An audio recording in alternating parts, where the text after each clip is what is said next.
नारायण नारायण। प्रिय भक्तों, मेरे YouTube चैनल हिंदू भक्ति में आपका स्वागत है। हर पूर्वज की अपनी अपनी तिथि होती है जिस दिन उनका तर्पण किया जाता है।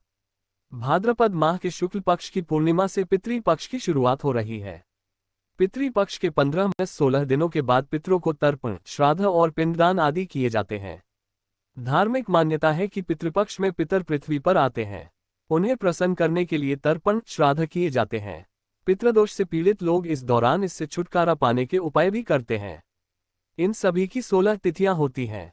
हर पूर्वज की अपनी अपनी तिथि होती है जिस दिन उनका तर्पण किया जाता है। ऐसे पितर जिनकी मृत्यु की तारीख का पता नहीं, उनके लिए अमावस्या की तिथि शुभ होती है। हिंदू धर्म में पितृपक्ष के दिनों का बहुत ही खास महत्व है।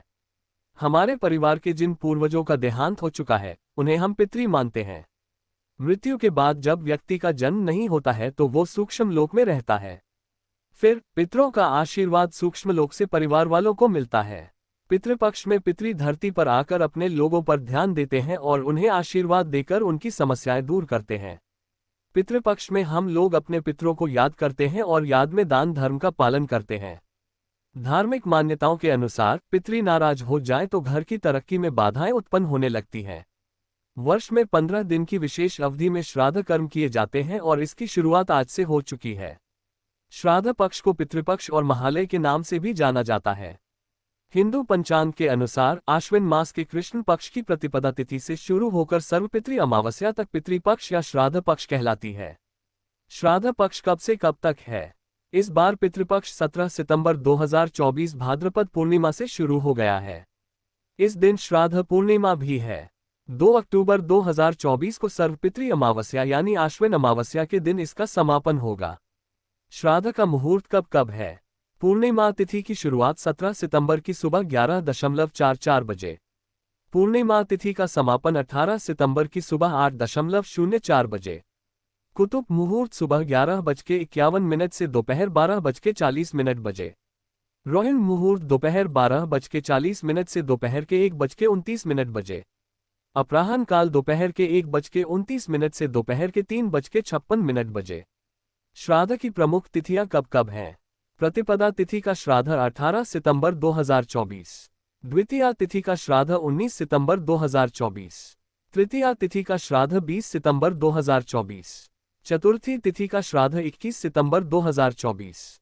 पंचमी तिथि का श्राद्ध 22 सितंबर 2024। षष्ठी सप्तमी तिथि का श्राद्ध 23 सितंबर 2024। अष्टमी तिथि का श्राद्ध 24 सितंबर 2024। नवमी तिथि का श्राद्ध 25 सितंबर 2024।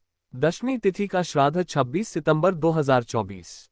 एकादशी का श्राद्ध 27 सितंबर 2024। द्वादशी तिथि का श्राद्ध 29 सितंबर 2024। त्रयोदशी तिथि का श्राद्ध 30 सितंबर 2024। चतुर्दशी तिथि का श्राद्ध 1 अक्टूबर 2024। पितृपक्ष का समापन 2 अक्टूबर। पितृपक्ष में कैसे करें पितरों को याद? पितृपक्ष में हम अपने पितरों को नियमित रूप से जल अर्पित करें। ये जल दक्षिण दिशा की ओर मुंह करके दोपहर के समय दिया जाता है। जल में काला तिल मिलाया जाता है और हाथ में कुश रखा जाता है। जिस दिन पूर्वज की देहांत की तिथि होती है उस दिन अन्न और वस्त्र का दान किया जाता है। उसी दिन किसी निर्धन को भोजन भी कराया जाता है। इसके बाद पितृपक्ष के कार्य समाप्त हो जाते हैं। कौन कर सकता है पितरों को जल अर्पण? घर में वरिष्ठ पुरुष सदस्य नित्य तर्पण कर सकता है या उसके अभाव में घर का कोई भी पुरुष सदस्य तर्पण कर सकता है। पौत्र और नाती को भी तर्पण और श्राद्ध का अधिकार होता है। साथ ही वर्तमान में स्त्रियां भी तर्पण और श्राद्ध कर सकती हैं। सिर्फ इतना ध्यान रखें कि पितृपक्ष की सावधानियों का पालन करें। पितृपक्ष में बरते सावधानियां। 1. इस अवधि में दोनों वेला में स्नान करके पितरों को याद करना चाहिए। 2. कुतुब वेला में पितरों को तर्पण दें और इसी वेला में तर्पण का विशेष महत्व भी होता है। 3. तर्पण में कुश और काले तिल का विशेष महत्व है। कुश और काले तिल के साथ तर्पण करना अद्भुत परिणाम देता है। 4. जो कोई भी पितृपक्ष का पालन करता है उसे इस अवधि में सात्विक भोजन ग्रहण करना चाहिए। 5. पितरों को हल्की सुगंध वाले सफेद फूल ही अर्पित करें। तीखी सुगंध वाले फूल वर्जित है। 6. इसके अलावा दक्षिण दिशा की ओर मुख करके पितरों का तर्पण और पिंड दान करें। 7. पितृपक्ष में हर रोज गीता का पाठ जरूर करें। 8. वहीं कर्ज लेकर या दबाव में कभी भी श्राद्ध कर्म नहीं करना चाहिए। इस तरह करें पितरों को प्रसन्न। आश्विन मास के कृष्ण पक्ष में उनकी मृत्यु तिथि को मृत्यु किसी भी मास या पक्ष में हुई हो जल, तिल, चावल, जौ और कुछ पिंड बनाकर या केवल सांकल्पिक विधि से उनका श्राद्ध करना, गौग्रास निकालना और उनके निमित्त ब्राह्मणों को भोजन करा देने से पितृ प्रसन्न होते हैं और उनकी प्रसन्नता ही पितृ ऋण से मुक्त करा देती है। पितरों के प्रति श्रद्धा व्यक्त करने का अनुष्ठान है। 5 प्रकार के होते हैं श्राद्ध। श्राद्ध 5 प्रकार के होते हैं जिनमें पितृपक्ष के श्राद्ध पार्वण श्राद्ध कहलाते हैं।